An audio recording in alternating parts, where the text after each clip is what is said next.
Hi, this is Joe with OCDetailing, and we're gonna make some steaks today. Last time we were on camera cooking, I was a vegan, and I apparently was not very good at doing the vegan diet because me and my wife and my son suffered from an iron deficiency. So we tried to take iron supplements to fix that, and it didn't work as fast as I thought. So we started eating meat every now and then. And me, being the OCD individual that I am, I became obsessed with the perfect steak. And here's what I found. Hello. There's nothing, in my opinion, that feels more masculine than cooking meat with fire. Cook meat? Fire? It goes back to our primal instincts. The thing that got us out of caves was we learned how to cook. We realized that when you cook food, you get more nutrients out of it, and then our brains got bigger. I don't know if that's true, but my business partner told me something along those lines. Being like super obsessive, like when I decided we had to start eating meat again, like I tried it a bunch of different ways. I tried grilling it, I tried cooking it on a skillet, I tried baking it, and no matter how much I tried or what thermometers I used, it was never consistent. That really bugged me because, like, you know, I don't eat meat that often, and if I'm gonna eat it, I want it to be the way I want it to be every time. And a lot of times, like, you know, it was a little bit inconsistent for me, from me overcooking it sometimes to undercooking it sometimes. So I went all out. I got real sciencey on this, and I was like, I'm determined to figure out the best way to make meat, and here's what I came up with. So first, you start with a very good piece of meat. I go to the farmer's market. This lady, if you meet her, she knows her cows. It's actually, I don't know if it's funny or sad, but the kids, she brings her kids to the farmer's market, and the kids are like, yeah, I really like that cow. That was Betsy. I see it in their eyes. I'm like, do you guys get sad when mom kills the cows? And then, you know, and they're like, no, it's part of being a farm life. We love the animals, and then mom takes them away and we eat them later. So those kids are probably going to be pretty resolved for the little world. He's just accepting stuff. But so I have some beef sirloin steaks. I am going to start by cutting the bag open. I'm gonna take a paper towel, throw it on my plate, pat it dry. So I pat the meat dry. You know the appeal of being a vegan? You never touch gross stuff like this. Like, it's like you never cut a carrot open and it feels disgusting like this, because this part still grosses me out a little bit. But it's delicious in the end. Salt. You gotta be salty as can be at this meat. You gotta salt this like it was a sidewalk you'd want to die on, and then salt it some more. I like using pink salt because even though it does give you that salty flavor, it doesn't overwhelm you. So my method is to grind very coarse salt all over this. I pat it one time, so I pat everything in there, and I do it one more time. I want to be even salting, so I'm going to pick it up. I'm going to go like this. I'm going to do this side. Now I have to remember these two sides. The L closest to me of this piece of meat is already done. So now I'm going to flip this over and keep the L closest to me already done. So now I'm going to salt the other side, rub the meat, pat the meat. I like touching meat. No, I don't. I just said I don't. It grosses me out, but it is funny to talk about rubbing meat. Now, give Betsy one more massage, and we're going to put pepper. Peppering is very important. The salt, pepper. Notice that me and my family, we like lean cuts. That's going to be sirloins or fillets. My daughter, the only meat she'll eat is these filet mignons, specifically the ones from the lady that names the cows that are like, I tried this every which way possible, and everybody has a million different ways to do this, and I'm sure anybody can make an argument for anything, because I am not a chef. I'm just telling you what works for me, and the way that I figured out how to cook meat, I'm very proud of this. I've had people come to my house and multiple times been told this was the best meat they've ever eaten in their life, period. So, very simple, salt, pepper. Now here's where it gets real.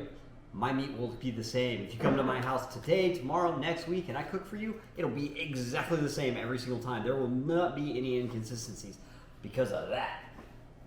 So, there's this sous vide. I don't know if you're supposed to say it with an accent. It's like, this is sous vide. When I see people on the internet do it, they're like, yeah, we're gonna sous vide or sous vide. I don't know what's right, but I tried it with the bags and the water, and that was actually pretty good. But I noticed that sometimes the meat was a little chewier when you were done than, say, when you did it in the oven or on the grill. So I'm like, this is really weird. I really like the texture of the sous vide, but I really like the meat being a lot more tender. So how do I fix this? So I got this. this oven here will sous vide without the bag, but I can also cook dry first. So I turn off sous vide mode. I set it to the temperature I want. I set it to the temperature I want this to be, and I turn off the steam, and I cook it for half the time I cook it for, and then I sous vide it for the other half the time.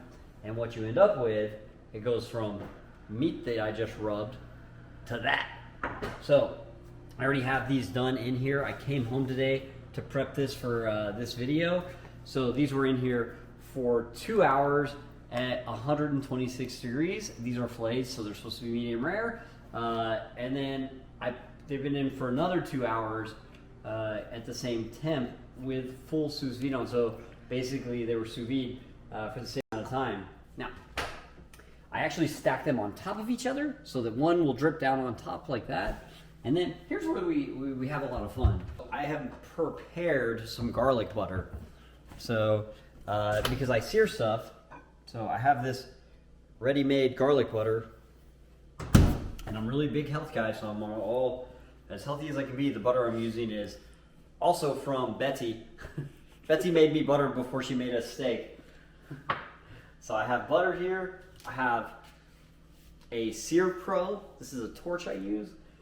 I know it says it recommends you use that outside, but I don't. So I'm going to take my stick of butter, and I'm going to do this to my iron skillet so that it's nice and lubed up for Betsy. I know, I'm stupid. I can't help it. I'm going to grab the first one, right? All right, so I take this right here, and then we're going to brush. We have our butter, we have our brush. We're going to brush this with butter on all sides. Lots of...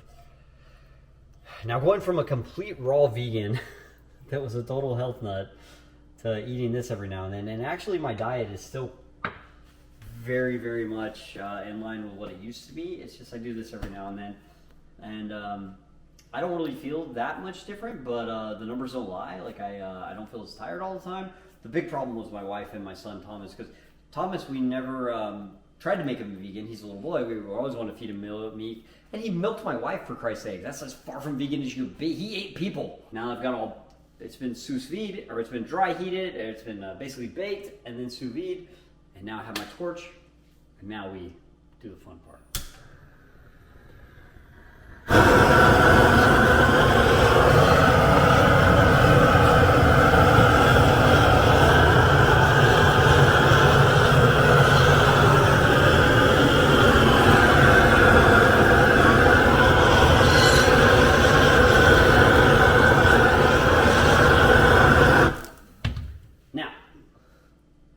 To finish these with a little more brushing, and then I'll flip it over. I'll sear the other side. We'll be ready to eat. Well, I'll have to do it a couple more times, but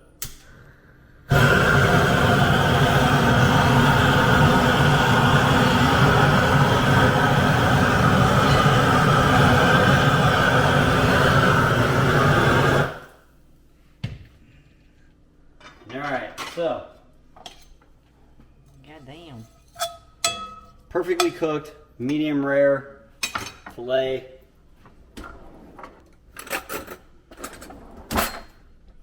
Flip it over, cut the ropes. Now, I'm gonna give this to Alex. This one's gonna be Alex's, so he can tell you if I made the best steak he's ever eaten. You can be honest here, buddy. Because like I said, I hear it over and over again.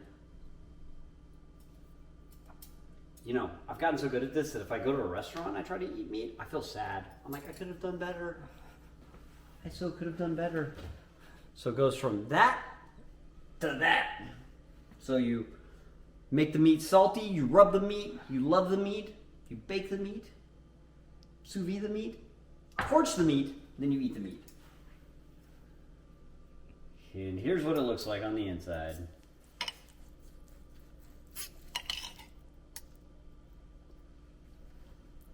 That's how we do meat around here. Love the chef. Sausage and all. Here guys. Thanks. Oh, you buddy. Yeah. Oh, here. I'll film you eating. You tell me if it's good. A big bite. That's okay. Now, Alex, you have sous vide steaks by itself. Do you taste the difference in the texture? Does it feel like more... You're cutting it with a butter knife. That's okay. I gave you a butter knife for a reason. That's all you need. Oh, you should just tell me. I thought you said I'm doing it wrong. No. That's all you need for this. A butter knife will cut through it like butter. Yeah. This one is very... I'll try a small one.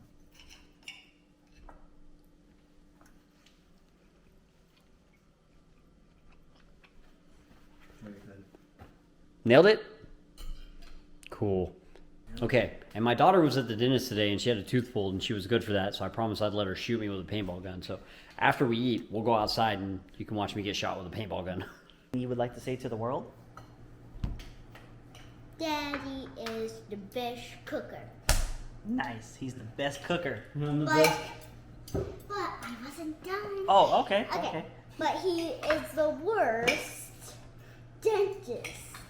Dentist? That's because I was in the... Yeah. What do you mean by word dentist? Explain, Emmy. Because when we went to the dentist, my dad pretending that he was a dentist and almost broke my tooth. I did nothing of the sort. Yes, he did. He's just trying to lie. Okay. That's exactly what happened. I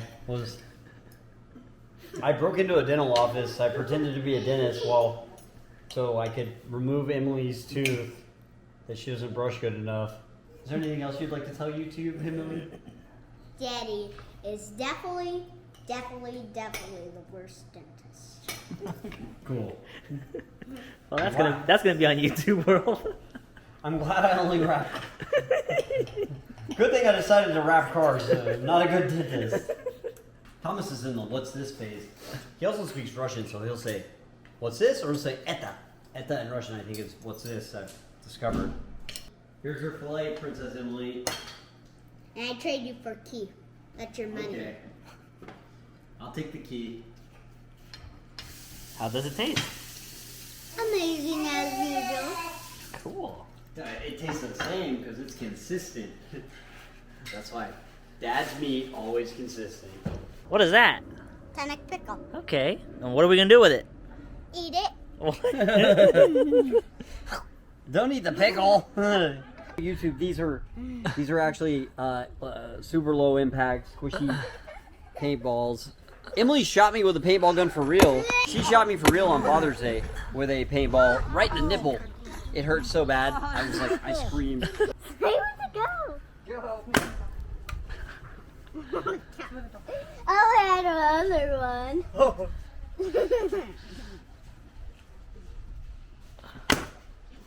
Come on! Oh.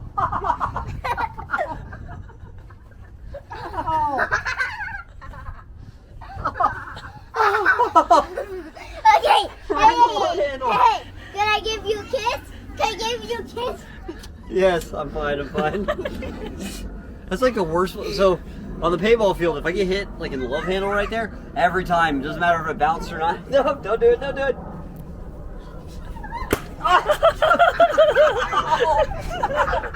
Oh, you suck. Are you okay? Are you okay? I'm good. I think. Oh, thank you. Thank you, children. Everyone, I'm okay. I've been your shield. Thank you. Alright, thanks for watching. I'm Joe with OCDetailing. Please And subscribe I'm for more Emily's videos. Obsessive, but he has a poop in his name. I have a poop in my name. And Thomas almost ran you over. Welcome to my zoo. Have a nice day. We're having lots of fun playing. Alright, thanks for watching.